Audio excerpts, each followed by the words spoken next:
Well, here we are with Yellowbird, and this truck has a really interesting history. As I stated before, it's a 62,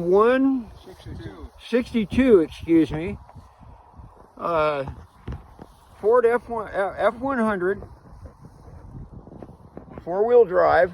It's got the Warn four-wheel drive down there.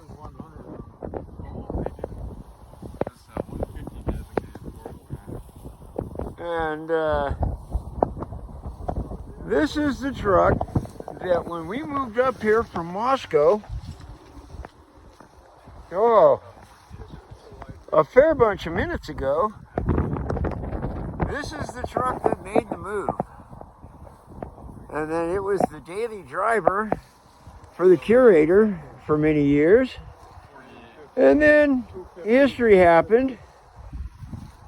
And here's the Curator to tell us a little bit about Yellowbird. Yeah, this is a 62 Ford four-wheel drive. I bought it in the late 60s. And then I moved up to Coeur d'Alene. I took 40 trips from Moscow to here. If you calculate it, it's roughly 1/3 of the way around the world. So I kind of wore the rear end out and a few axles because it's a half-ton.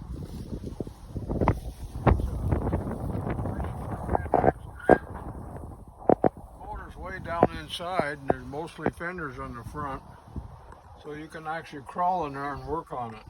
And this is the 292 Y block, Yeah. which gave us great confusion for a couple of weeks.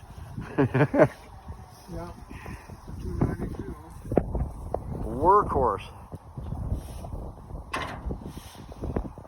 So it's had a lot of use on the farm, and it's pulled a lot of trailers around.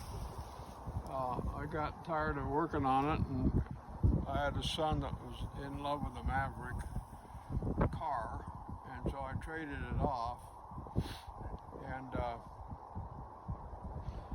with some other stuff, so I lost track of it. And a few years later, my son-in-law was down working with his sister on a guy's place at Pierce, Idaho. He's a one-arm woodcutter, and he actually bought the truck. My daughter called and said, "Hey, I found Yellowbird," and I said, "Well, is the baling wire still on the damper on the exhaust?" And well, it was. It had a lot of dents in it. So yeah, provenance there. Hauling wood in it and running into things. So I beat all the dents out and painted it last summer. Straightened everything out, and it runs good. So I got it back, and my son-in-law's sister said, "Well, you can have it." So I got it back for nothing. But all right. It's, Well, so it's been a good work truck. yeah, Yellowbird, the farm truck, just kind of took a field trip for a couple of years and was a wood getting truck. It's got worn hubs on it. You have to turn them manually, get out of the truck. Yeah.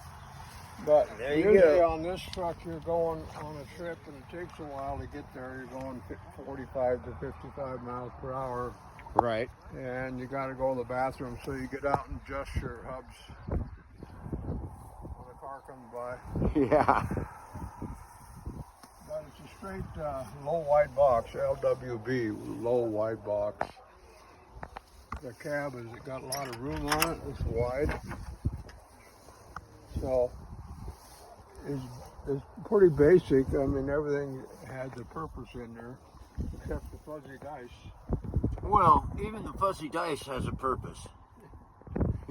Just need a lightning bolt between them. And the bed is a metal bottom, and you drop heavy things on it, and you kind of dent the bed box. But, Well, there's been a couple of heavy things in there. so it's got quite a few miles on it. Quite a It few. still runs. It's got split rim tires on it. Old school. Wheels. a 15-inch split rim. Let's see, we changed those last summer, right? Well, that's Are what those it the came ones? with. Yeah. Yeah. Well, keep it The close gas- to original. The gas tank's behind the seat.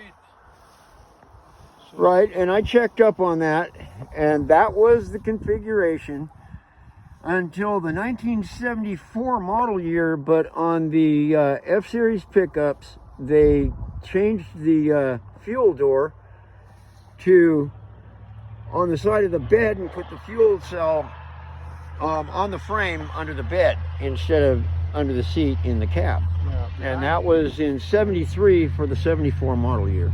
Ford started the tank behind the seat 1948. Well, prior to that, it was right under the seat, right?